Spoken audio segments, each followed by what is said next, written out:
And we are going to talk matters politics. And you saw what happened during the weekend in Kibra by-election.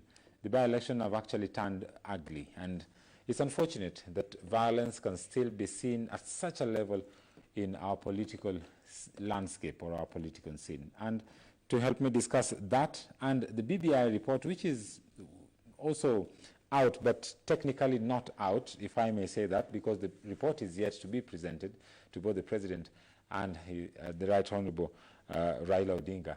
And after that, then people can actually honestly and openly talk about it. But for now, we don't really know what is in it, but there are some clues of what might be contained in this very crucial document. We've had opposition, or we've had rhetoric coming from all corners. The Deputy President William Ruto's camp going out strongly to condemn this. And before we start, and before I introduce to you our guest today, I don't know if my director could play for us a clip by the embattled Malindi MP Aisha Jumwa, who was criticizing the document. Kwa hivyo haya maneno ya BBI, sisi kama kina mama katika taifa letu la Kenya tunayaonea mbali sana, na tumejua kilichoko ndani ya BBI ni nini. Msidanganywe kuambiwa ati tunangoja kusoma ama tunafanya nini. BBI tunajua ni nani amesukuma na ajenda yake ni nini. Kwa hivyo mimi nataka niwaambie, ikiwa BBI wanavyosema ni Wakenya watumie bilioni zaidi ya 10 kuenda kwa referendum kwa sababu ya kutengenezea wazee vyao vitano, Wakenya lazima tukatae tena kwa nguvu sana. Tunaelewana? Hapa Isiolo watu wangapi wanakufa na kansa hapa? Kenya nzima wangapi wamekufa na kansa? Kwa nini pesa hiyo isitumike kujenga hazina ambazo zitakuwa kama zile ambazo Wakenya hutoka hapa kwenda India kwenda kutafuta? Well, Aisha Jumwa, they are criticizing the BBI report as if she knows what is in it. Well, for us, we don't really know what is in it, but we would like to talk about this and the BBI and the Kibra by-elections. With me today in studio, my guest is Moses Tisa, a political analyst. Moses, karibu sana kwa studio. Thank you very much. And thank you for making it this early. It's a Monday morning, but you're here early. I'm here. Karibu sana. Thank you. Now, Moses, quite clearly, look at the situation here. The BBI report is out, not yet made public, but already we have criticism and people sound like they already know what is in the document. What do you make of that? Thank you for having me this morning. It is a privilege. And again, let me now talk about, I've heard Aisha Jumwa talking about BBI, I've heard the Ruto camp talking about BBI. Yes. Odinga was also talking about BBI the other day, of course yesterday when he was in Kibra, trying to tell those who are opposing BBI to calm down and wait for the report to come out. But then you see, there is, I think both parties are insincere, because Raila Odinga is saying that people should, actually he has been moving around the county supporting BBI. It simply means that there's something he knows in that BBI. In that BBI. Then Ruto's camp is also moving around the county opposing BBI. There's something they know, or there's something they know about BBI. So I think they know something that we Kenyans don't know. But look, BBI team actually moved in all the counties, 47 counties in this country, trying to seek the views of Kenyans on how they can be able to come up with a report that would be able to put this country in peace, because that is basically what BBI stands for as of now, and that is the information we have. So by the Deputy President camp opposing BBI, there is something they know. And in fact, I heard them talking about they want to sit down and have and give their views. I think BBI, as we speak, we are only waiting for the day it will be given, or the report will be tabled to the President. And then what the Team Ruto or Team Tangatanga should now do, if I were them, is to prepare for two things. either they prepare to oppose it vehemently, the way they have started opposing it, or accept it now that they've said that they will endorse what the president has said. You see? And remember, you're talking about the president who is the party leader of Jubilee, who has endorsed the BBI. You see? Yes. Who's the brainchild behind what? BBI. So the best here is let Team Ruto come out and say we are the no team as at now, or let them say we are supporting what the president says. And then Team Raila Odinga, I think the best they should do is they should now give us time to wait for BBI report, so they can tell us how bad this thing is. We are Kenyans. We will read it and we will know what is good and what is bad. Like we did with the 2010 constitution. It will be taken to county assemblies. From county assembly, it will be taken to parliament. From parliament, it will be taken to people for referendum. So we'll have to reject it or that is accept it. Yes. I mean, it's quite...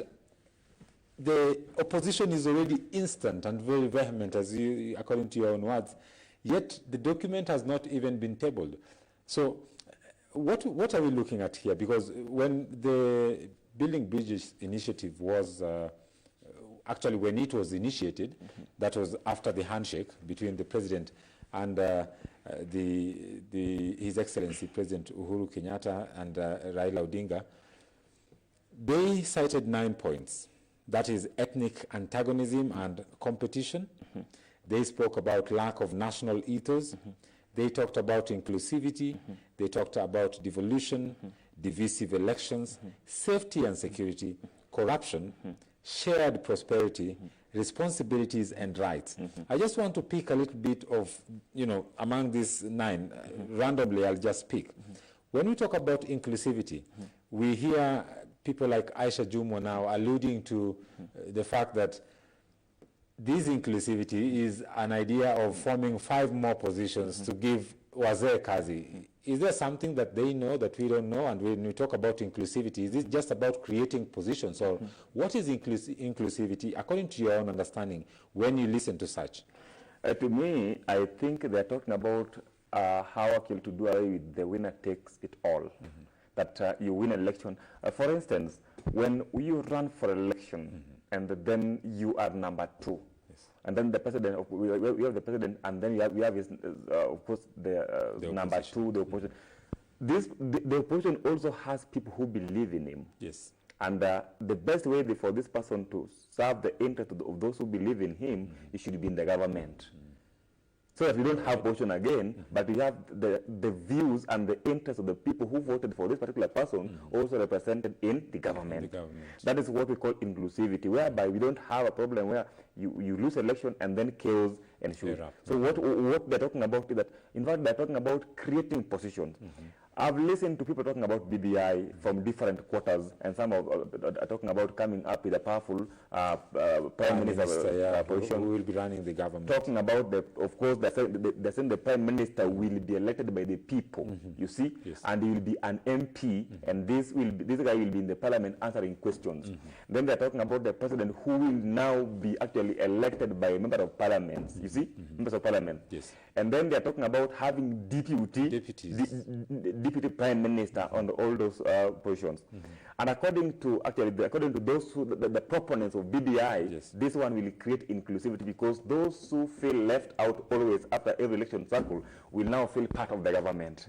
You see, but a question should also be asked, because then if you're talking about 5 or 10 people in the government, then somebody should ask, then how many tribes do you have in the country?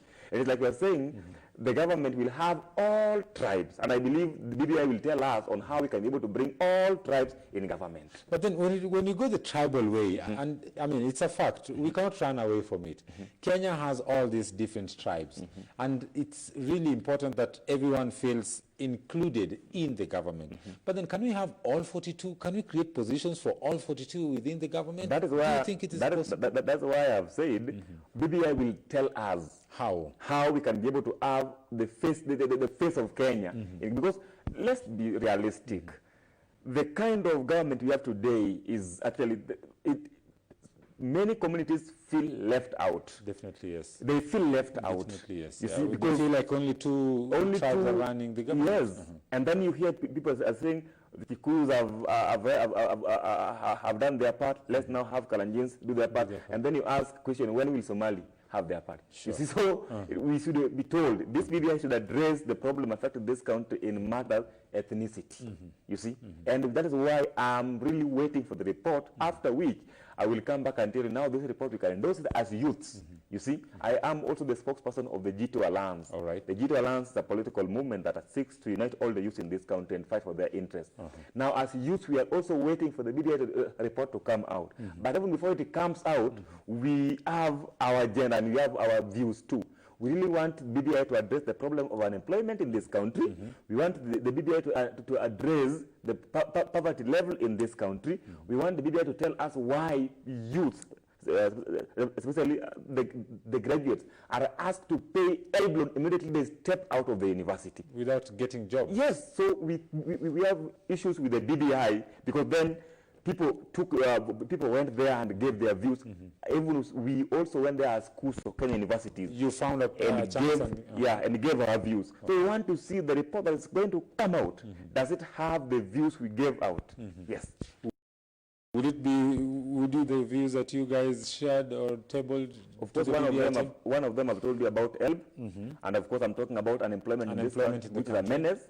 I'm talking about poverty level, and of course we are talking about, because then you realize that in this country, the funniest thing so far in this country, a government that promised youth jobs, a government that said that I'm fighting for youth, a government that ran for office on the basis that they're going to create employment. Yeah, the youth will be the be all end all of this our politics. But then what happened?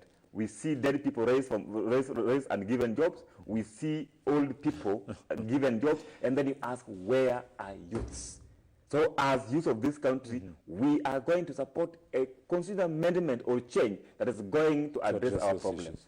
Now, another factor in the 9 points of the BBI is ethnic antagonism and competition. What do you make of this, Bwana Moses? First and foremost, I listened to Lumumba, PLO, and I listened to him saying that in Kenya there is no election.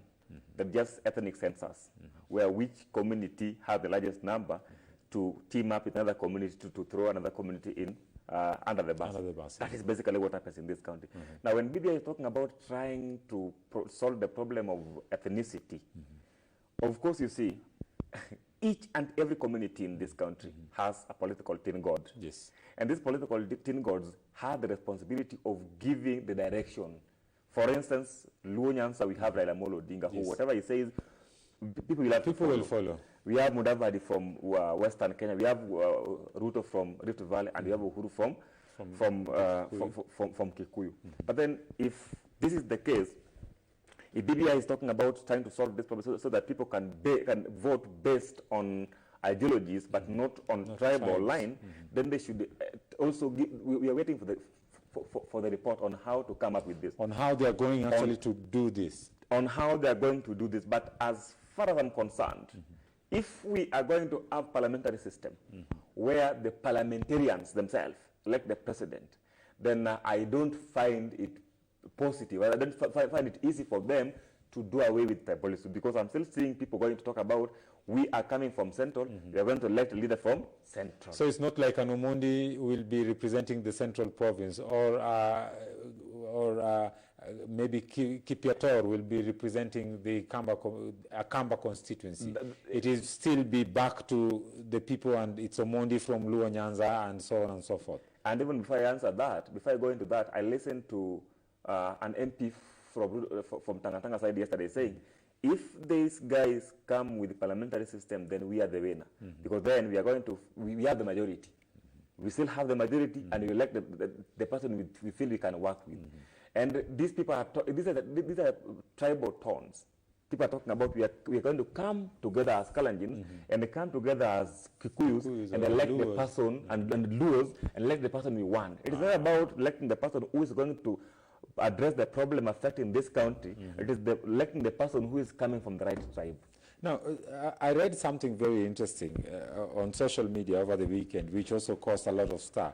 the controversial Robert Alai, speaking about what Uhuru fears the most is a Ruto Raila alliance that would, kick him out. Why? Because he's saying if the Kalenjin and the Luo come together, then the Kikuyu don't have a place. And his school of thought is that the BBI is a creation of Uhuru to try and just put these two people apart so that the Kikuyus can still have their way. Such talks are still going around on social media. Does it show how deeply divided Kenyans are along tribal lines? And I want to tell you something about, of course, you see, there is a pact, let me just call it a pact between Raila Odinga and the president. And the president. Yes. There's another pact between Raila Odinga and the deputy president. Now let's start with the pact between Raila Odinga and the deputy and the president. Raila Odinga, of course, after the election, you saw what happened, and then he crossed over and supported the government. Yes. He said, let's work together. But then they which brought peace to the country after the 2017 dispute. And by the way, that is why it is even very easy for William Samoei Ruto, the deputy president, to go to Kibra without any problem, because there is peace and tranquility in that part of the country. Despite the heavy security that he had Despite the heavy yesterday, security that was there, you think there's a terror attack in Kibra with guys looking like the Wreck Squad on stage. But he found it easy to go to that part of the country. That's the pact. And then the pact gave birth to the BBI that we are discussing this morning. Yes. And the BBI is now talking about trying to bring constitutional changes that to them, or to those who believe in it, is going to actually to bring inclusivity in this country and a lasting peace. Talking about that is the pact that we know. Nobody has ever talked, and I've heard people saying that Raila Odinga will be endorsed for president in 2022. None has ever said that. Sure. Uhuru has not said anywhere that I'm going to leave power to Raila Odinga. Raila has not said that I'm going to take power from Uhuru. Now, the pact between the deputy and the president, actually, it is public. Yeah. The president came out and said, "Nitafanya kumi yangu," and then kumi ya Ruto. So Kenyans are made aware that after 10 years of Uhuru, we'll have the 10 years of Ruto. You see? But again, it is not very easy. This BBI, this handshake has made it easy, if you ask me, for Uhuru to do whatever he wants to do. Sure. In fact, today, as either side, he can kick Raila Odinga out of government, and then he remains with Ruto. That one, he can kick Ruto out of government and remain with Raila Odinga. It is possible for him. But if Raila Odinga comes together and join the form a team with William Samoei Ruto, I can assure you and take it to the bank that Uhuru will have a hard time in his life politically. Yes. You see, so what I was saying was true. Because then, if the Kalenjins come together, I remember in 2007, you know what happened? Yes. When the Kalenjins came together and worked together with the Luo. Of course, they won election. Yes. Of course, what happened is now history. But then they won election. The same history repeat as a way of repeating itself. That if these people come together, it is simple that if you have free, fair, and credible election, then the team will carry the day. Yeah.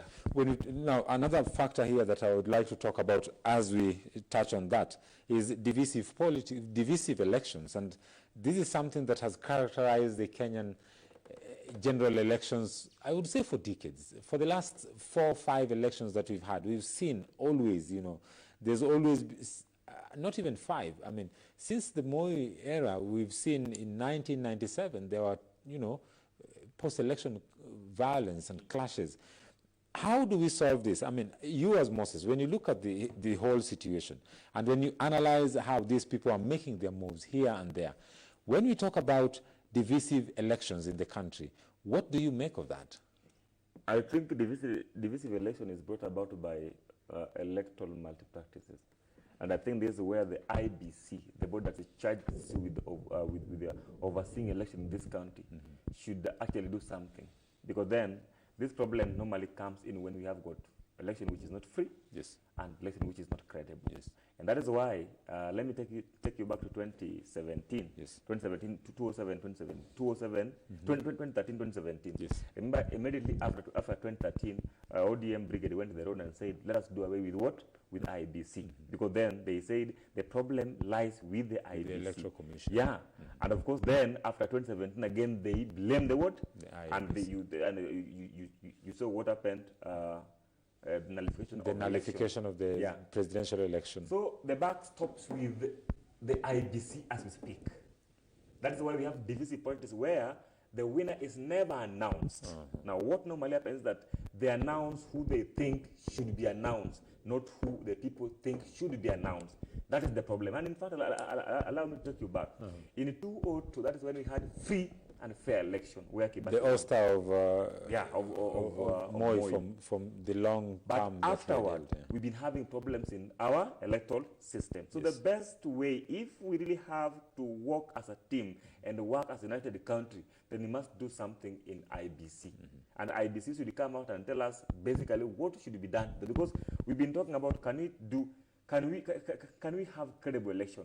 Can we have verifiable election? But then we've never had because of the problem. Even recently, as we speak, ODM Brigade, in fact, before then, the ANC wrote to IBC asking them to bring out, to give them the voter register. You see, they took time to do that. Then and ODM also wrote about 3 times. Yes, ODM about to go. So you ask question like, what are these guys hiding? What is the big secret about a voter register which is supposed to be made public? This is our country. And brother, we can't afford to go back to war and violence in this country when we know where the problem is. Sure. The problem lies with the IBC. And the best they should do is let them always conduct free and fair elections. And we are now giving them time with the Kibra by-election. In Kibra by-election, we want them to tell us we want them to announce the winner. We don't want them to be influenced by the external forces. Let them tell us that they can be able to carry election free and fair in the near future. I think is it a week ago that they summoned the Kibra candidate for ODM at the IBC, where the Jubilee had actually went before the petitioned the IBC in regard to the violence that occurred in Kibra. And before the dust settles, here we are again. We are talking about election violence in Kibra just over the weekend. I mean, does it strike a chord? Because everybody is blaming ODM. What happened in Kamkuji yesterday is bad. Because then I know what happened. I've read it. I've made some calls. I have friends there. When Ludo Wallo and his party leader had to flee for their lives. And then before then, we had Wetangula and his team also had the Ford Kenya team. Yes. So this is not the Kenya we want, and this is not what the handshake means. The handshake came to restore peace in this country. And we should actually, I think, political intolerance should be a thing of the past. Now, I don't want to put blames on ODM because I didn't see ODM doing it. But I want just to say that whoever came up with this and organized this and ended up having people getting injured should re-strategize and think again and ask himself, which country are we? We are in Kenya where peace and tranquility is the order of the day. Yes. So if we are going to allow peace to be disturbed and then violence to be actually upheld, then we are going to a country which is not Kenya. Sure. So what happened in Kibra yesterday is uncalled for and barbaric and uncouth. And the best we should do as youth of this country, should condemn it. And I want to talk to youths. You know, youths are not being used. We normally say that youths are used to cause chaos. Not really. Youths allow themselves to be used to cause chaos. You see? And somebody using you to cause chaos only gives you 50 to 100 and 200 bob to cause chaos. And then, after this, you get injured or you kill someone else. Sure. I think this is not the country we want. Kibra by-elections should be based on ideologies. It should be based on what these guys are going to do upon being elected. It is based on how hospital can be improved in Kibra. It should be based on how roads can be fixed in Kibra. It should be based on how we can be able to bring food on the table for the people of Kibra. And whoever is running for a political seat in Kibra, anybody running, be it ODM, ANC, or Ford Kenya, or Jubilee, let's tell these people what we are going to do upon being elected. But let's not tell them how chaotic we can be. That is not the country we want. And as the G2 Alliance, we condemn that with the strongest one possible. And we are not for it in whichever way.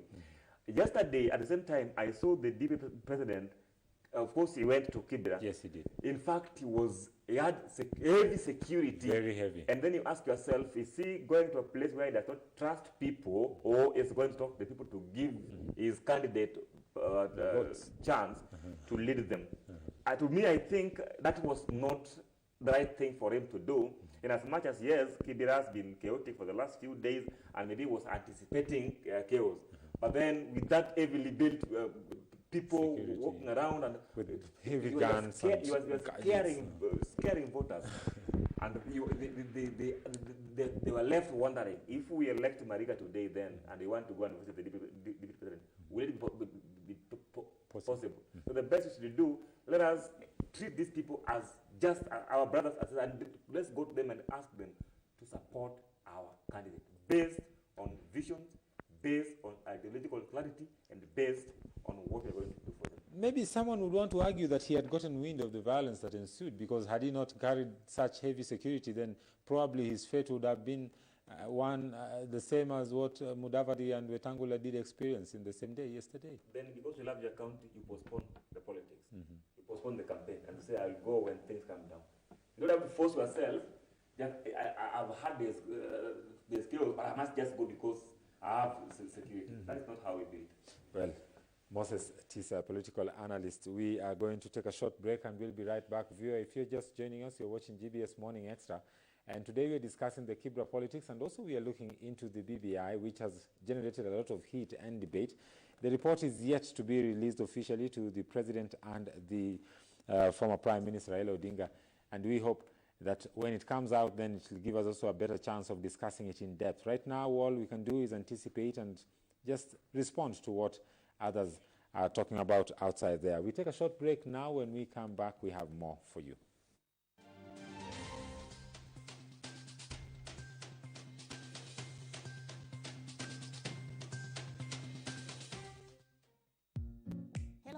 Welcome to Chungu Jajami. My name is Tigist Hailu. Hello, I'm Dr. Ruben West. I'm Dr. Charles Mukuka. From the United States of America. I come from Ethiopia. From Zambia. I love Kenya very much. I love the Kenyan people. Love is not by confession.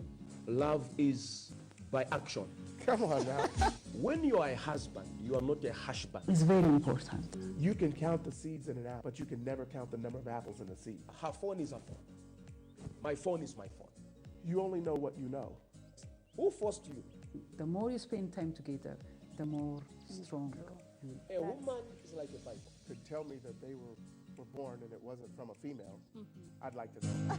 A woman, she's a good asset.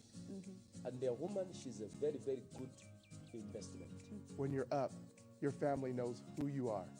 But when you're down, you'll figure out who your family is. Thank you so much. Mukuraini Wakulima Dairy brings you tasty, fresh and creamy Royal products. Get Royal yogurt in strawberry and vanilla flavors, Royal Lala, Royal Fresh Whole Milk and the Royal Long Life Milk at affordable prices. The Royal taste of freshness is all your family needs.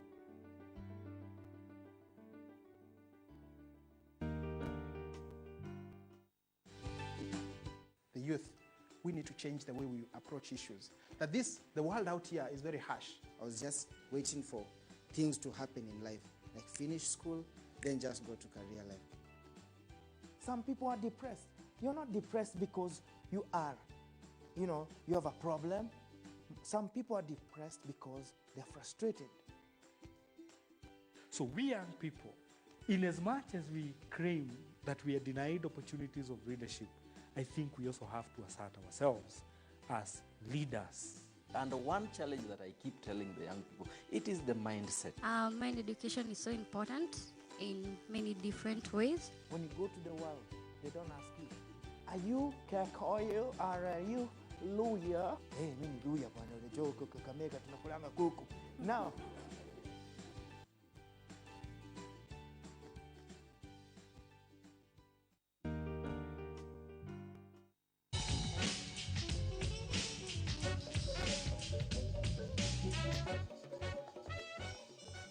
Healing, hope, restoration. Amazing stories of real people like you who have triumphed over tragedy. Watch Turning Point International and be inspired to reach your turning point. It really ministers to the soul of man, and as a pastor, you benefit a lot because people learn and they learn how to cope with issues probably you don't even deal with in your sermons. It's not reality TV, it's real life TV.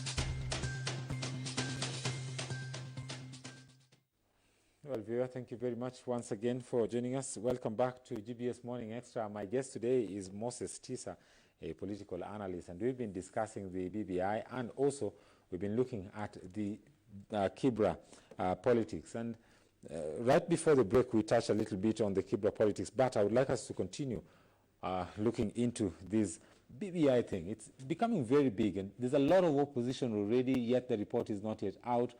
Well, when they're going to present it to the president is not very clear, but according to the team that went around the country, the report has already been compiled and it's ready to be presented to the two leaders, that's Raila Amolo Odinga and President Uhuru Muigai Kenyatta. Now, before we come back to our discussion, let's listen in to this bite by the former Prime Minister Raila Odinga as we set tone for this discussion. Hiyo team ijapatia Uhuru na mimi ile ripoti yao. Unapiga kitu ambayo hujui. Uhuru hajui, Raila hajui. Wewe ni nani ambaye unasema unajua? Alafu nasema semeni asante. Nataka kumwambia nyinyi ya kwamba akileta hiyo pesa chukueni. Manake ni yenu ile ambayo wameiba. Sasa ile anaingia ni membamba kama ushindani. Baada ya mwaka moja amefura kama kupe ambaye samfionza damu ya ng'ombe. Simunajua hawa watu? Alafu sasa yeye anakuja anakuambia yeye anajua kutengeneza pesa. Now, that is the former Prime Minister Raila Odinga. Well, we know whom he's directing the attacks on or towards. Bwana Moses, right now the debate is really heating up and it's becoming more personal. The BBI, Raila, they are saying Raila hajui nini iko kwenye BBI, Uhuru hajui nini iko kwenye BBI. Technically we would say that, but do they really not know what is in the BBI? The BBI team moved, as I told you earlier, BBI team moved across the country from one county to another, collecting the views of Kenyans. They even went to the counties that actually are supporting Ruto seriously. They went to Uasin-Gishu, all counties, yes, to collect the views that they could be able to get a report and to get to understand what Kenyans want and some of the changes that should be made in the constitution. Yes. When Raila Odinga says that he does not know what BBI entails, or rather the content of the BBI, then I would say maybe he's right, because then this team was moving around collecting people's view, and this view was also collected. He must have been briefed. Maybe what he knows is what he presented. And when Team Tangatanga is saying that they don't know what is in the BBI, of course they are opposing it. Maybe they are doing so because they didn't get a chance to present their views, because actually I heard some of them saying that we were never asked any question.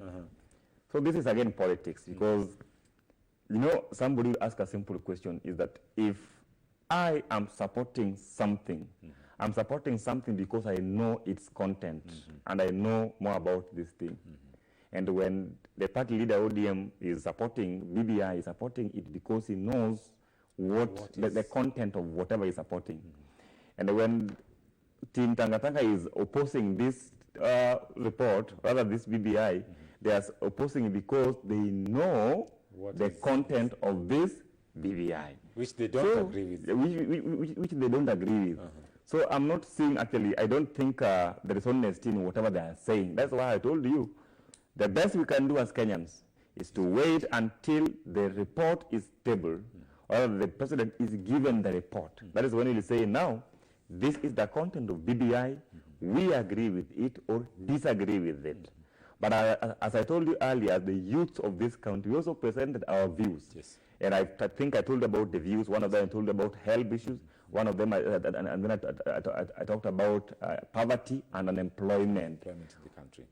Immediately the report will be out. Ours as youth is to peruse the report and find out if whatever we presented are part of the report. And if our interest is not catered for, then we have a right and we are allowed to oppose the BBI. But we will not oppose the BBI we will not oppose the BBI blindly. We oppose after reading, and we won't support it blindly. We support after reading. After reading as well. Yeah, that is it. And I mean, the division in Jubilee as a party has actually recently been seen very clearly, and it's something that the president himself has shunned from speaking about. He has really not been keen on commenting on the divisions and the differences in his party. Remember, he refused to call for an AGM when he was called upon to call for an AGM to try and settle out to iron out some of the issues that were ongoing.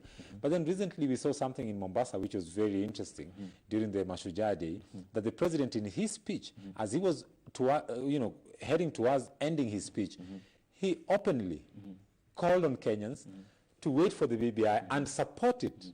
Not just to wait for it, but to wait for it and support it. What does that make? Now, where does that put Ruto and his allies who are openly opposed to the BBI? You see, the problem that the president of the Republic of Kenya is facing today is coming from his party, Jubilee.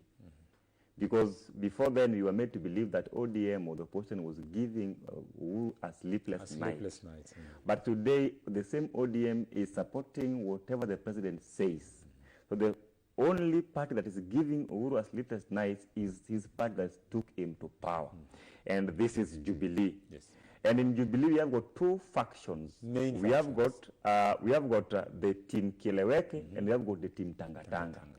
You even saw it in Kibra by-election, that the Team Kileweke now moved to support ODM candidate. Team Tangatanga is supporting Jubilee candidate. You even saw when Mariga went to State House, alipewa kofia by the president, who never uttered even a single word. There was no speech. If I were a political leader, but this is my party, I would put that kofia on your head and endorse you by telling the country that this is the right person for the seat. But that never happened. Now, what happened in Mombasa is a clear indication that the president knows something about BBI. And he knows something that we Kenyans, most of us, don't know. That is why he's saying, let's support it. And before then, if you listen to him, he said, BBI is talking about inclusivity and trying to heal the county, to bring the county to a lasting peace. So that is what BBI stands for. Which has always been one of his agenda of unifying the country. Yeah, bring the county together. That is why he even said he reached out to the opposition leader Raila Amolo Odinga to unify the county, to bring the county together. Now, when he talk about BBI, if you listen to William Samoei Ruto when he was in Mombasa, he didn't talk about BBI. Actually, he talked about poverty and unemployment. He addressed the problem affecting Kenyans. The president also talked about BBI, but at the tail end of this speech, then the Prime Minister also talked about BBI, asked Kenyans to support BBI. Now the Prime Minister and the President are one, because then they're supporting BBI.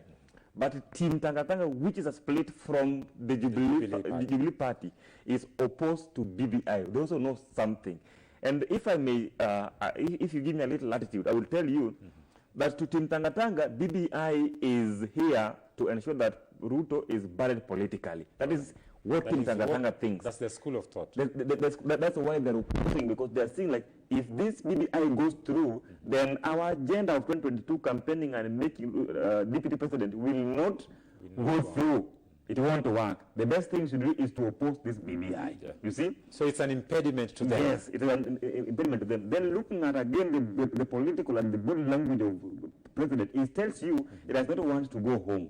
He's not ready to go. He's not ready to go home. But when he speaks, he wants to go home. That is politics. We've had politicians aligned to the Kieleweke faction saying that hata hii katiba kama mnataka kuibadilisha na museme ya kwamba mutaongeza rais miaka ingine amalize bado ni mchanga. Such talk coming from, leaders who are allied to the president with the division right now in Jubilee Party. Does it raise a signal? But then you see, at first we were made to believe that Kieleweke is Uhuru's team, and Tangatanga is DP's team. We were made to believe based on what we read on media and how we see them move and make political noise. But then I can also assure you that we have a constitution which we must respect. The president cannot be given a second term based on the Katiba we have today. But then if we have to change it to give him more years to be in office, then that one will be dictated by Kenyans who will go on referendum. You see? Then in the minds, this thing, basically speaking, this thing is not about adding the president time. If I were to reason, in fact, if I were in Tangatanga team, I would say it is not about giving president more years. And if I were in Kieleweke still, I would say it is not about giving somebody more years, but it is about asking somebody that then you want to give more years, what else do you want to do that you have not done in the last 10 years? You see, that is the question that we should be, that is the question we should have as a country. We know where our economy is, we know unemployment rate, we know the poverty rate, but the question here is, we want to give you 10 more years to do what? That is the question. But, Moses, to be very honest, looking at the political landscape, globally, I would say, let me take it and say globally, we've seen, not just in Africa, even outside Africa, where leaders continuously amend the constitution to allow themselves to hold on to power for a longer time. We saw that happen in Russia, where Putin was president, and then he was a prime minister, and then he was a president again, and now he's back. Burundi, we saw what brought a lot of chaos and deaths in Burundi.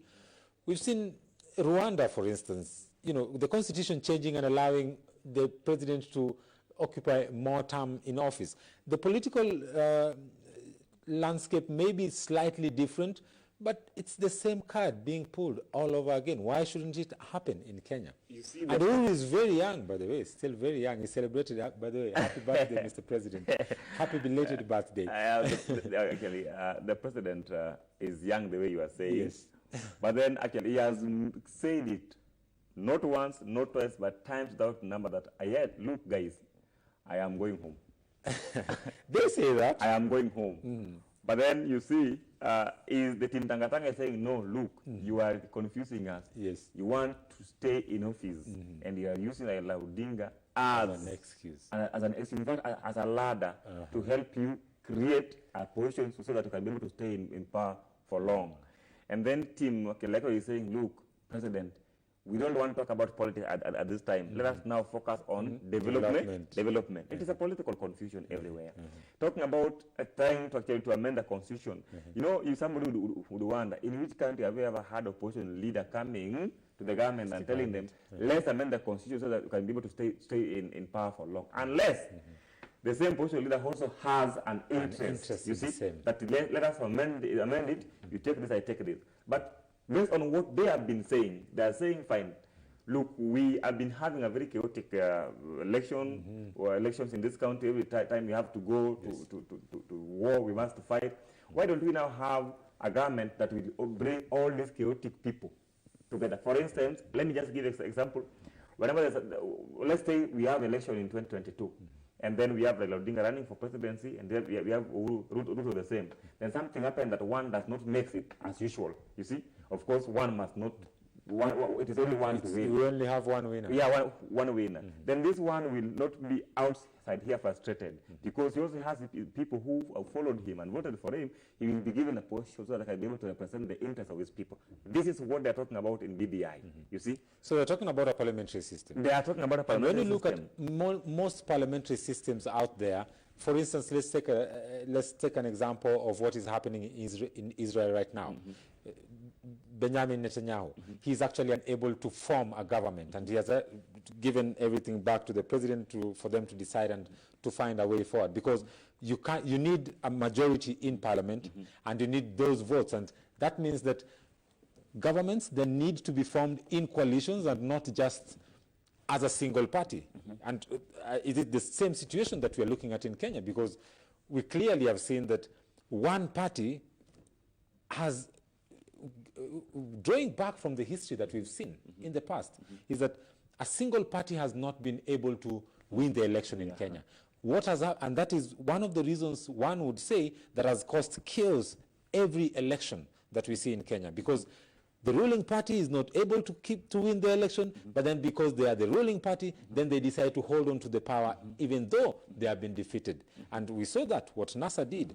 NASA actually came together because they knew it is the only way that they were going to beat the Jubilee administration. But then the Jubilee still took the day, which still was disputed.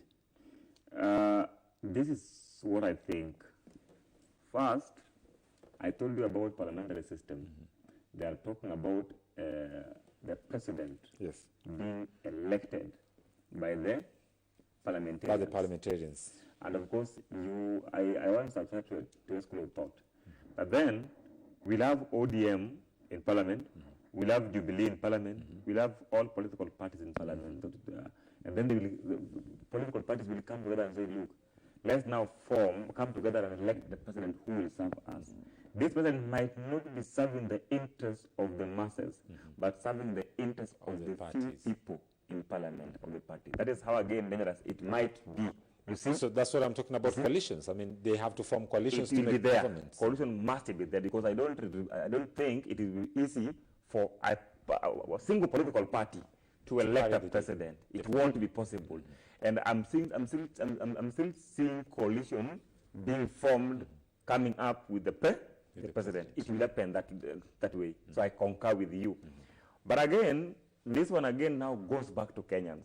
That when we are going to elect these leaders who, if something happens, that then this BBI goes through, that now we have BBI, we have got a parliamentary system, it is incumbent upon Kenyans to elect leaders of integrity, leaders who have their interests at heart, who will go to parliament and elect the president that will come down and serve them.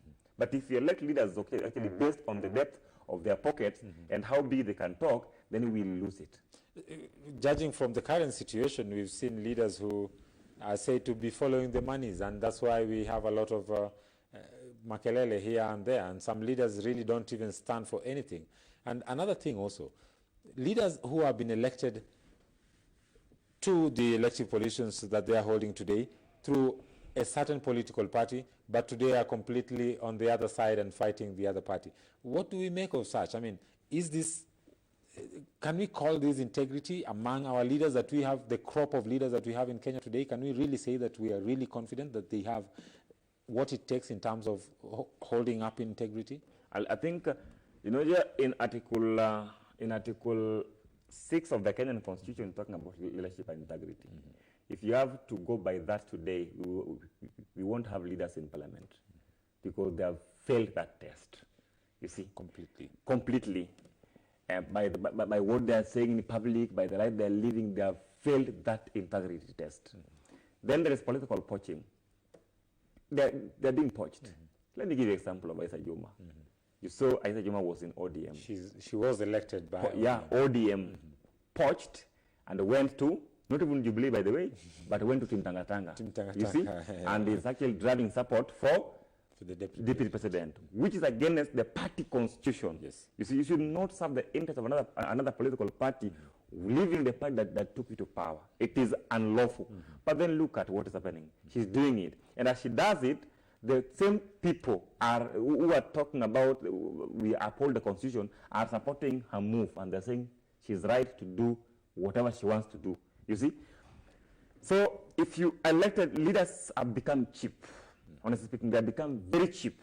And what they do, they follow money. I don't want to forget what happened in Parliament some days back when leaders were bought to shoot down a very important bill, bought at 10,000 Kenyan shillings each, and they took the money. So leaders are cheap. That's why it again goes back to the electorate. Then let us now do what is called political introspection and elect leaders based on integrity. And IBC should also help us here, because then what normally happens is that we have leaders being cleared to run for office regardless of their... So the best the IBC should do in conjunction with the electorates back on the ground is to help us understand which leaders are we going to elect. The electorate have their duty, like you said. They should choose wisely the kind of leaders that they put in office. The IBC also has its mandate, what it's supposed to do. Before they clear a candidate, they should look, do a background check and make sure that this guy is clean to run for office before they clear them. But also, there's the other issue that now is beyond the IBC and is beyond the electorate, which now lies again with the legislators themselves. When we are talking about making laws in our country, of say, for instance, like electoral laws, then when we talk about electoral laws that cannot put it clearly, because I think it would only be fair for the electorate and also for other constitutional bodies like IBC for them to implement their mandate if we would have an electoral law that says if, say, Timothy or Moses is elected on an ODM ticket and somewhere along the way they decide to ditch the party and join another party, then that position should be nullified. They should go back to the ballot and vie again, because honestly speaking, if the electorate who elected you are supporting a particular party and you still continue to remain in office and you already ditched the party that put you in office, then that's being unfair to the electorate, don't you think? I think it is you are right, because then to some extent you can blame the IBC, blame the electorate, but again the parliamentarians themselves. You see? Because then if you can come... The laws that we have in place. The laws we have. In fact, we have some of the best laws. The kind of law you're talking about, we have that law. But we have laws in this country which are never implemented. If that law can be implemented, and then we follow to the latter, we'll have leaders who can be able to spur development back in the country. But this is what normally happens. For instance, this is very true, that leaders are elected on different political parties. Then they go to parliament. Then when they go to parliament, they are told that the best way to bring development to your constituency is by working with so-and-so. And this so-and-so is a senior government official. In fact, this so-and-so can be the president or the deputy president. You can only get development back in Bita constituency, where I come from, if you work with the deputy president or the president. But if you're opposing the president, then you will never get development back in Bita constituency. And then therefore you are left wondering then, do I pay taxes in this country? Exactly. You see, you pay taxes. But for these taxes, actually, for you to get the value of the taxes you are paying, you must work with a given politician. And you must bootlick the way Aisha Juma is doing as you speak. I think that is barbaric. To me, I think that is not the way we should do. Because then we should have equitable distribution of resources, whereby you are getting your share regardless of the political formation you are supporting, not the person you are supporting. You see, that is what happens in the country. But you will deny this. Again, allow me still go back to the electorates.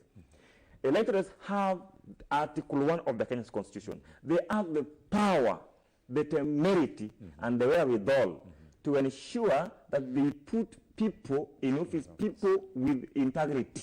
You see? Yes. But what normally happens is that these people come, they speak some of the best language, they speak some of the nicest words, so they can be able to entice us to vote for them. Upon being elected, they disappear. So we should weigh. Change their color. They change. But we electors are wise. As you speak, electors have become wise. Let me jump to Kibra election and tell you how these people have become wise. In Kibra election, I didn't want to talk about this, but allow me to say it. ODM will win Kibra election, and I will tell you how. How? I will tell you how. Yeah. We have several people, 24 people going for the post, the seat, yeah. for the seat. But I can assure you, ODM will win Kibra by election based on the following. One, ODM did one of the best or one of the most credible nominations in Kibra. It was never chaotic. This time round. This time round. It was never chaotic, and all parties agree that really this is the best. And tell me any political party that conducted the nomination. No, none. So we only have ODM. Second, Imran Okoth is somebody who has worked in Kibra CDF, and his record speaks for him. He was actually the CDF manager for his brother. Yeah, we say Ken Okoth did a good work, but we should not forget that it was because he had a good manager. He had a good manager. So people still remember Okoth based on what he did, but the attributes goes to who? Goes to Imran. They attribute the development to Imran. Then third, Jubilee. The campaign is on money. It is not on what this guy will do when he gets into office. And then they have, in fact, I love when youth try. I'm a youth and love when youth try. And I must support Mariga for trying and running for this political seat. And I urge all youths to come and run for political seat come 2022. However, the choice of Jubilee candidates will fail them. They say it's populist. The choice of Jubilee candidate will fail them. Whenever it takes to, it does not talk. Those who talk are the like of Nixon, Korea. So you wonder who will be making laws, because the role of a politician is to make laws in parliament. You see? That is the role of a politician. How is he going to contribute? So you ask, how is he going to contribute, and how is he going to make laws in parliament? But we've been made to believe that a politician, the role of an MP is to make roads, is to bring water. But the major role of a politician is to make laws that govern this country. Now you wonder how. Now third, the split within Jubilee. The team that is actually supporting Mariga is Team Tangatanga. Not Team Keleweke. So there were people within Jubilee who are supporting Imran Okoth. You see? Then lawyer factor. You have seen lawyer elders, they're coming in, somebody tells you that there are so many lawyers in Kibra, and these lawyers are going to support Mariga. A lie. Because then, even in 2017, we had a lawyer candidate. He was the only lawyer who ran for political, for MP in Kibra. He was but he lost. The guy, who? Livondo? So, no, there's a name I'm forgetting. I remember the name. This guy did not win, and he was the only lawyer candidate in that particular constituency. Then the very, very last, actually, people think that crowd translate to votes. That is not true. Any politician can pull crowd. You see? Even if you were to go there and say you want a political seat, people will come and listen to you. And when people come to listen to you, the Kenyans want you to tell them how you're going to create employment for them. Now, when a person of a deputy president goes to Kibra, they want to listen to how this guy, he promised us that he will create a job, as they come with the jobs. You see? So we want to go and listen. Let's go and listen. He talked about stadium, as they come with the stadium. In fact, I listened to him talking about internet in each and every county, as they come with the internet. Now, when they go listen to you, you think these guys will now vote for me. Kenyans have become wise, and they want to vote for somebody who is going to ensure that their lives change for the better. Now, because time is not on our side, Bwana Moses, I want to give you 1 minute to just make your closing remarks, and maybe just to, in that 1 minute, express your opinion on what you think about youth leadership in our country today, because we've had elected leaders in parliament, and it's quite unfortunate that our elected leaders in parliament have failed tremendously, if we can say that, because the leaders that we have in parliament as parliamentarians, young parliamentarians, they have been only involved in some scandals and kelele hapa na pale, and we've not really seen them come out strongly and encouraging the youth who are outside there, like you are now encouraging, for them to vie for elective positions. 1 minute as we conclude, as your final remarks. Thank you very much, sir, for this opportunity. Leaders, we elected leaders based on age. We said we want youthful, leaders. But then as we speak, these leaders have not delivered. They have not. In fact, the last time I checked, they are coming. In fact, it's about fight, infight, fight, infight. There is nothing tangible. There's nothing for youths. I think with the G2 Alliance, the G2 Alliance, I told you, is Generation Tomorrow Alliance. Yes. It's a political party that now seeks to actually bring youth together and fight for a genuine cause. We really want 2022 youth to take the position of leadership and influence.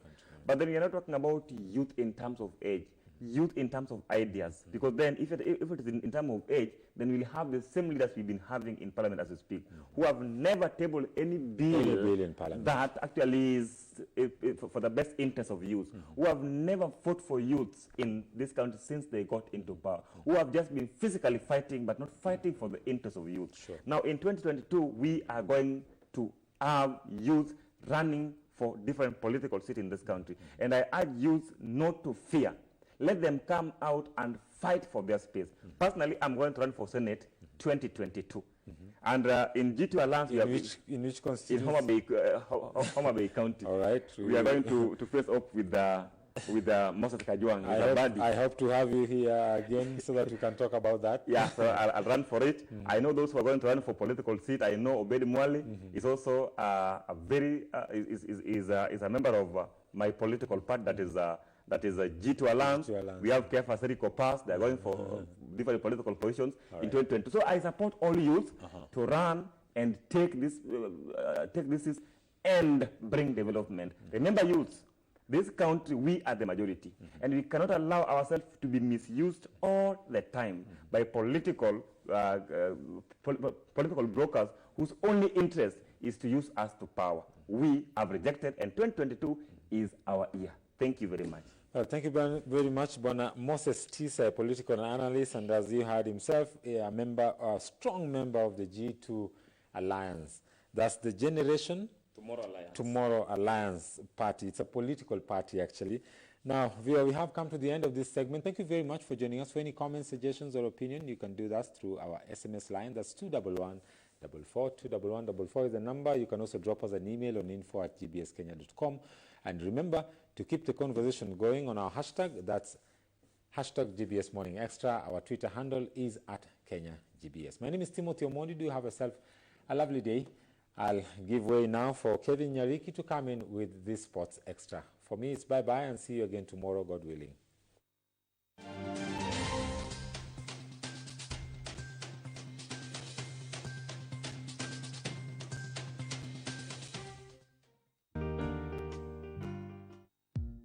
Hello, viewer. Welcome to Chungu Jajami. My name is Tegist Hailu. Hello, I'm Dr. Ruben West. I'm Dr. Charles Mukuka. From the United States of America. I come from Ethiopia. From Zambia. I love Kenya very much. I love the Kenyan people. Love is not by confession.